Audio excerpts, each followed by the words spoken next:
Darbie draugi Latvijā un pasaulē! Visi, kur ir kopā ar Latviju, gan savās domās, gan savos darbos, ikdienā un svētku reizēs. 18. novembris ir mūsu svētku diena jau 106 gadus, un mēs svinam. Jau vesela paudze to var svinēt pavisam brīvi, atklāti un lepni, gan Latvijā, gan pasaulē.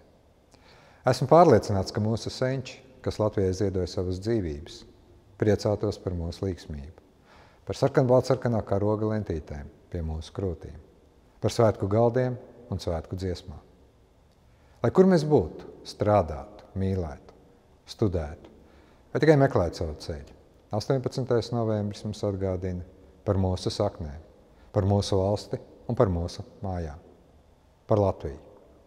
Mīļie tautieši, mums ir Latvija, tā ir dārgums, tā ir skaistums. Mūsu Latvija ir mūsu atbildība, mūsu brīvība ir mūsu atbildība, un atbildība nav nasta. Tā ir brīnišķīga iespēja. Tā ir iespēja veidot pašiem savu sapņu zemi.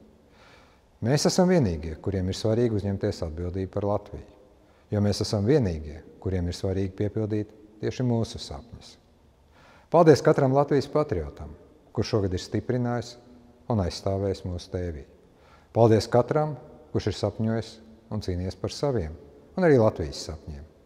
Lai kur jūs būtu un lai ko jūs darītu pasaulē, jūs vienmēr esat un būsiet gaidīti Latvijā.